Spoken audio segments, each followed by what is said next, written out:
All right, guys, what's going on? Welcome back to the Everything College Football Podcast. Today, me and Nick here, we'll be breaking down an SEC West eliminator between Alabama and Texas A&M. Bama 3.5-point favorites on the road in College Station at Kyle Field, 3:30 p.m. Eastern Time on CBS. Looking at the Alabama offense, it really feels like they hit a bit of a stride against Mississippi State and in parts against Ole Miss. Jalen Milroe starting to be a little bit more comfortable throwing the ball. You know, that's one thing I think is big for his game is confidence, because he didn't have it last year. Remember, he almost gift-wrapped A&M a victory last season because he just did not perform very well at all. You know, nearly 70% comp rate, though, 6 touchdowns, 3 interceptions. All of them are bad interceptions. Haven't been as bad as, Anthony Richardson. Remember his first year, his turnovers were extremely costly. But these are starting to really be bad. Nick needs to tone it down a bit. 189 and 4 rushing touchdowns. He's been very effective as a runner, but he takes way too many sacks, not being very decisive with the ball in the pocket. That's why that number is down, to under, 3.8 yards per carry. Just because of the sacks he's taking, really bringing his yardage total down. He's really being great with his explosiveness and his decisiveness as a runner. What do you make of the Alabama offense coming off 2 pretty solid games after a disappointment against USF? The offense has looked better over the last 2 weeks. It's been very positive. They looked great against Mississippi State last night. They did dominate that game, putting up 40 points, 363 total yards of offense, 195 through the air, and 167 on the ground. Nice balance there. Milroe really has been struggling so far. He's really good at the deep ball. That's where he really thrives. But outside of that, in the short passes, he really struggles. 70% completion percentage, 838 yards, 6 scores, and 3 interceptions. If you remember, Milroe played the game against A&M last year. He had multiple fumbles. I think it was 3 fumbles in that game. Did not look good against A&M at home. Alabama barely won on a final play of the game, made a goal line stand at that point to save the season. They would ultimately lose to LSU later in the season. That would end the playoff hopes in Tuscaloosa. Milroe is getting better over time. I think he's certainly the quarterback 1 here. He has to be the guy to take it forward at this point with the way this team is. But overall, I'm still not totally confident in Milroe, and I think I need to see more out of him. He has to have a better game against A&M. Jace McClellan's been a nice physical runner. Roydale Williams, he hasn't been too bad behind him with 242 yards, 167 per game for Alabama. It's probably their best game of the year against Mississippi State, 193 rushing. They weren't very good against Texas. Ole Miss, under 3 yards per attempt, even though they did run the ball pretty well against some Milroe mistakes. Certainly pulled that number down. This is a talented receiving core, though. Jermaine Burton, 189 and 2 scores, over 23 yards per catch. Isaiah Bond has emerged as a nice deep threat. Amari Niblack at tight end. He's been a pleasant surprise, 158 and 2 scores. CJ Dupree, 5 for 104. They have other guys that get involved. Jalen Hale just came out of nowhere with some nice plays. Kobe Pertese as well. Kendrick Lodge, Corey Brooks. Not sure where these guys have been. There's plenty of options here for this passing attack. And again, if Milroe can continue to play with confidence, his deep ball is beautiful. It really is. And if he can keep the ball out of harm's way, they can start to make things happen. And I think, again, he's starting to make some better throws, better decisions following that, awful end zone interception against Ole Miss. It's been pretty good, I'd say, from Milroe from that point. I'm really happy so far with what I've seen on the ground. Jace McClellan's been fantastic. We really needed a back like him this year, and he's really lived up to the hype so far. 326 on the ground, 3 scores for him. Roydale Williams is your third down back, solid player at 242, 5 yards per carry, 1 score so far for him. The wide receiving core, it's a deep room with a lot of different players. Isaiah Bond's been that number 1 guy so far, 179, 14.9, and 1 score. Burton's your deep threat, 189, 23.6 yards per catch, and 2 scores. Niblack stepped up the last 2 weeks. He's got 158 yards and 2 scores so far. Prentice, Dupree, Malik Benson, Jalen Hall are all down the list. Kendrick Lodge, Corey Brooks has not been opened up yet. He might be battling an injury or something. Dupree, the tight end that came over from Maryland, a good physical blocking tight end. He's got 104 yards, 20.8 yards per catch. I like the balance in this offense so far. I've been very impressed with what they've done so far through the air and on the ground. I think they've got a good balance here. If Milroe can keep his head on straight and don't make any mistakes against obviously playing in A&M is going to be a very loud, ruckus crowd, over 100,000 people. It's going to be a tough environment for him to be locked in, but I think he's looked good so far and getting better over time. This Texas A&M D-line, they're physical, they're big, they're nasty. Great equalizer. The Tide have, though, in a phenomenal offensive line in terms of size. These guys are big. J.C. Latham, Tyler Booker, left guard and right tackle, respectively. This is going to be an interesting game to see how they play, though. Dalcourt hasn't been the most polished pass blocker. He certainly has been impressive all around. Caden Proctor, freshman left tackle, he's not been good at all. 4 sacks given up, 12 pressures. He's really just been awful, if anything. A&M doesn't have the best of edge presence, but they do have physical defensive tackles. And, that's certainly, again, like we said against Texas, where he got dominated against Ethan Burke. This is going to be an opportunity for them to really tee off here on a freshman who's going to be very good, but he's still a young player playing in the most toughest conference in football. I think you're going to see a lot of designed runs, though, with Jalen Milroe, because they got to be able to run the ball in this game, I think. Because, in A&M, they've been great against the run. So this is going to be the matchup here, Nick. The O-line must be physical. Got to display that size. And at left tackle, can't get you getting beat up. Can't get beat up at left tackle. I agree. Proctor's got to look good here. He's got to be able to get that and lock that down. It's going to be a tough matchup. They obviously know that Proctor's a little bit weak at left tackle. They're going to come after the true freshman on the road at Kyle Field, a very loud environment. I expect them to have a few false starts probably. It's going to be tough for him. Certainly going to be a good battle. I think this O-line will hold up. They looked better. They looked really good against Mississippi State. They gave Milroe some time to make his plays. Now looking at the Texas A&M offense, Connor Wickman is on pace to have a really good year. Went down with that ankle or foot injury. He's done for the season. Max Johnson, though, we forget this is a guy who in 2021 had almost 30 touchdowns, over 2,800 yards at LSU, kind of a gamer-type prospect. Didn't look really great in 2022 in his few games, but so far in this season, the last 2 contests, he's been solid. He's been able to give his passing attack something. 7 for 11, 123 and 2 scores against Auburn. Against Arkansas, he was able to make some nice throws and conversions. 17 completions, 210, 2 touchdowns. He had that pick coming out of the half who on a screen pass. I wouldn't exactly put that blame on him, but he did have a bad fumble. He was trying to make a play, and he lost the ball. This is a guy who can certainly hurt you with his legs. 6'6", 230, a little bit more athletic than people give him credit for. This passing attack isn't completely just stagnant with Max Johnson like a lot of people probably would have thought. This is a veteran quarterback who can certainly play the game of football. Tough matchup here against Alabama. How do you think he's going to perform here at home where he's got to protect the ball? I think Max Johnson is a good player, but he definitely has to learn how to protect the ball. Looked good so far, 436, 6 touchdowns, 1 interception. That bad interception, though, is something that's concerning. Also, the fumble as well is not great for Max Johnson. I think he's a good quarterback. Obviously, he transferred over from LSU. Was expecting to be the starter, didn't quite get that opportunity, and now he's here and he's got this offense, the keys to himself. He's been solid so far over these 2 games. He's a good opportunity here to step up and make a name for himself against Alabama. This is a tough matchup. This secondary's looked good. This front 7 for Alabama's looked very good. This defense as a whole is fantastic. So Max Johnson here is a tough matchup as he tries to get this game done. They need to look to incorporate their best playmakers, that being Evan Stewart, 357 and 4 touchdowns. And nice. Smith really broke through as a pass catcher and had a punt return touchdown against Arkansas's Noah Thomas, Moose Muhammad. These are talented pass catchers. I think I may have disrespected this receiving corps just a little tad because I did not expect Thomas to emerge like he at least did in the first few weeks. Muhammad only 10 grabs, 70 yards. They need to get him more involved. Jake Johnson, I think you'll see an uptick in production here from the tight end. They really need to look to incorporate these guys in a versatile way because the Bama safeties, they were not great against Texas. Speed really burned them downfield. Smith and Stewart, that's what they provide.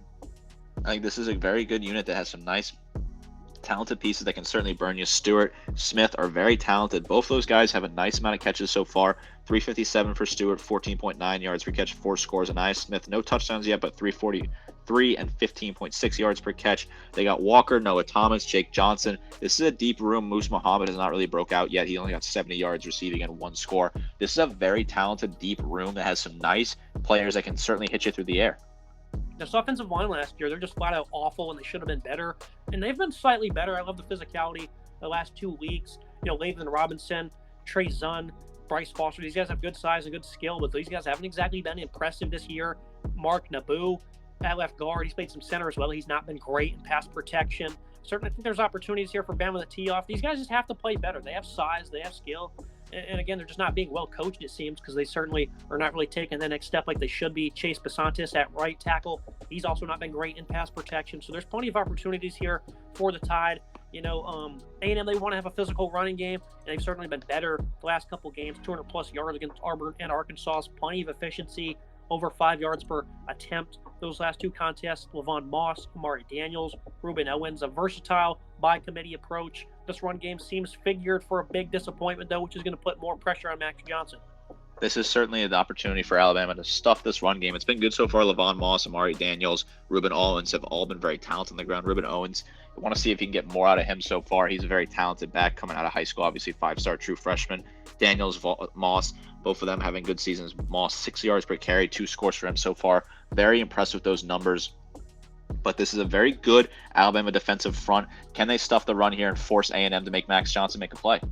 Looking at that Alabama defense, I've been critical of this front in the past, and they're certainly still not very productive, but they're doing a much better job of penetrating and just holding up blocks. Guys like Tim Smith, Justin Igbany, Jaheim Otis, these guys are going to be the big muscle up front for Alabama, and they've certainly done a good job clearing the way for these backers who've been phenomenal. Deontay Lawson, coming into the year, I said, this guy's not good. He's got to be better. He's been phenomenal for them as a tackler and as a run defender, really showcasing much needed improvement. And these edge rushers, Dallas Turner, Chris Braswell, they've been phenomenal. They got plenty of depth here in these areas. Kendrick Blackshear, when he's been on the field, he's been terrific for them as well. Another one of those linemen, I did talk about Tim Keenan. He's been good at stopping the run. So they have some nice versatility they're showcasing here.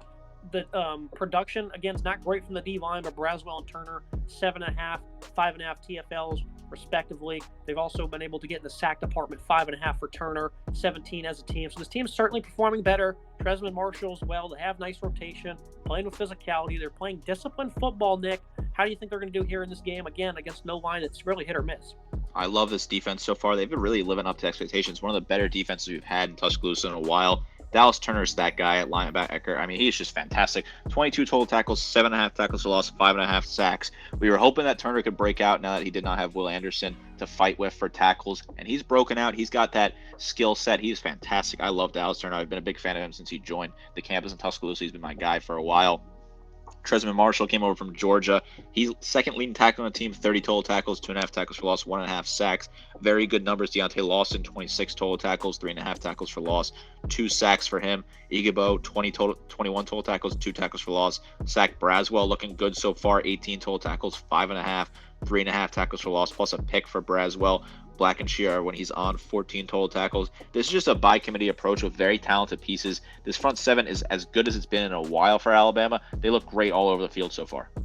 Now, that safety group, I said that, going into that Texas game, they got to be good or they're going to lose the game. They didn't pass the test, so he certainly circled that matchup correctly. And it's going to be another test here just because of the speed they have. Certainly not the same presence under center or even from a pass protection standpoint. Caleb Downs, though, a guy that I figured, in his second career game would struggle against Texas, and he did. 40 tackles, that was a team high, has an interception this past week. He's playing good football, just like he expected he would. Just, a tough game, a tough ask for him in that contest. Jalen Key, I think he's playing a little bit better too. Malachi Moore starting to get really back to his stride. He had a couple seasons ago as an all-around performer, especially in coverage and as a tackler. Kool-Aid McKinstry, he's been phenomenal in coverage. I think Terry Arnold on the other side's also been just as good. This is a secondary, again, they got carved up against Texas because of a young safety who figured they would. Since then, they've really bounced back. Didn't allow much against Ole Miss. Absolutely teed off on Mississippi State. They went from having almost 500 passing yards 2 weeks ago to 107 and 3 interceptions this past weekend at home. So that's certainly a secondary that's playing a whole lot of tenacity. And I think they're going to be pretty good in this game against their quarterback, who's not really going to look to stretch it vertically all that much. They have to be sound underneath.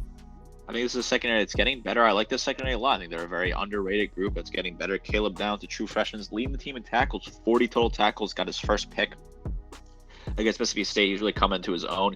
He got beat a couple times against Texas, but as a true freshman stepping in there, you expect him to struggle a little bit. He's having a good season so far, though. I'm impressed with him. Jalen Key, the transfer's looking good, 29 total tackles plus a pick for him. Terry Arnold and Kool-Aid are both fantastic in coverage. Those guys are fantastic. Some of the best at their position in the nation. They're two of the best cornerbacks in this country right now. A great pairing there. Arnold, 28 total tackles, 2.5 tackles for loss, plus a pick for him. Kool-Aid, he's also got 5 pass breakups. Kool-Aid's got 4 pass breakups and 12 total tackles. Really good in coverage. Kool-Aid, though, has got to work on the punt stuff. I don't know why he's still on punts. He had another muff punt last night, but got very lucky to recover it. Concerned about that. Overall, though, this Alabama defense, I'm very happy with where they are. They're a really good defense. They're playing better than I expected. 298 given up per game, 184 allowed through the air, and 114 on the ground. This is a very good physical unit. Looking at the Texas A&M defense, coming off a masterpiece against Arkansas, held them to 42 yards rushing on 39 attempts, and that's not sack yardage. KJ Jefferson had -3 yards rushing. This was a defense getting after it. Been really good against the run this year. Held Miami in check, 77, 144 against Auburn, who really just did good against Georgia. This is a D-line, Nick, that we already talked about their talent. We figured this would probably be the year they start to take over after a terrible season last year against the run. Shamar Turner, he's been great as a veteran leader for them. McKinley Jackson, another senior. Fadil Diggs. But I think most importantly, Walter Nolan has just been phenomenal. Former #1 recruit, 6 tackles for loss, 4th on the team with 19 tackles. We talked about how good these guys are in the past. And, in the offensive line, they haven't developed them there. They didn't really seem to develop these guys last year, but I'm not going to criticize them too much for that. This season, though, they finally start to be getting in sync. They're getting some nice production. They're getting good play out of plenty of guys up front. This is a D-line, and they got Shamar Stewart and Nye White. I mean, they got plenty of different guys who can attack you. If Alabama can't run the football, I wouldn't be shocked one bit, but they have to be able to do it. And I think A&M, they're liking the matchup they have here. I think A&M does like the matchup they have. They're a very stacked defensive line. It looks really good against the run so far this season. 96 yards per game given up on the ground, 157 through the air. A very physical defensive line for this Texas A&M team that they get after the quarterback. They get in the backfield. They make some good plays. They have some solid pieces. We wondered if these guys would step up, all these highly rated recruits that really didn't live up to expectations during their first season. Now they're coming in, they're having better season. Edgerrin Cooper leading the way with 30 total tackles, 10 tackles for loss, 4 sacks for him. He's having an incredible season so far. Cooper is just a very physical guy. Terrion York, a true freshman in there, 27 total tackles, 2.5 tackles for loss, and a sack for him. I think he's a fantastic piece they have so far. Walter Nolan, a sophomore defensive tackle. He's got 19 total tackles, 6 tackles for loss, 2.5 sacks. A lot of good, hard-hitting guys here in the defensive line. It's a very stacked unit. Yeah, looking in the middle of the defense, Aggies Cooper, he's been phenomenal for them. Another one of those guys who was a freshman All-American a couple seasons ago for A&M. He's their leading tackler with 30 stops, 10 TFL, 4 sacks. He's just been terrific. Terrion York, though, he's a freshman player, 27 tackles. That's second on the team. He's also been really good for them in this 4-2-5, especially as a run defender. The biggest question marks I have, that was for the secondary. That Miami game, they got absolutely brutalized. This is the top-ranked pass defense a season ago.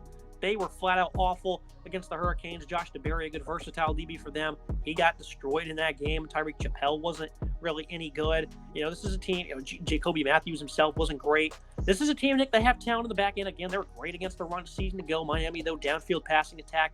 They could not stop them to save their lives. They're giving up plenty of big time completions, giving up a lot of yards, a lot of plays down the sideline against some streaky receivers. This team has that. Alabama, they can hurt you like that. 374, 5 touchdowns, 70% comp rate they allowed. That game is still going to be fresh on their minds, I think, heading into this one. I think Alabama can certainly torch this secondary. That was weak at times. Demarni Richardson, he's your better player in the secondary. 19 total tackles leading the way in terms of secondary pieces. Jacoby Matthews, Tyreek Chappell, Bryce Anderson. These are guys that need to step up. Anderson's got 18 total tackles, 3 tackles for loss, 3 pass breakups. DeBerry as well. He's a player that I want to see a little bit more out of him. Overall, I think this is a good secondary unit that has some nice pieces. I think they have some good ability. They look good so far. So far against the pass, they're 157 allowed, but they got torched by Miami. That's certainly the blueprint for Alabama here. Can they find a way to torch this secondary that's looked weak at times? Yeah, that deep ball certainly is something Jalen Miller can expose your secondary with. Looking at the team comparisons, clean sweep for Bama on offense. I think the O-line's better. Wide receivers for A&M, they certainly have some guys who can provide nice impact, and then Smith and Stewart. But I think the versatility for Bama and the depth is a little bit better. Running back, I'll give them the edge there, even though, again, they got 3 capable guys by committee approach for the Aggies. Neither quarterback's really great. I'm going to take Milroe, the edge, the impact he'll provide. The only edge I'm going to give is the D-line for A&M. Just spent 5 minutes raving about him, so I won't talk about it too much. Linebacker and secondary for Bama. A&M, they certainly have a nice, talented roster. They can go up, head-to-head with anybody in the country, but Bama, they're still going to get the edge here in this contest.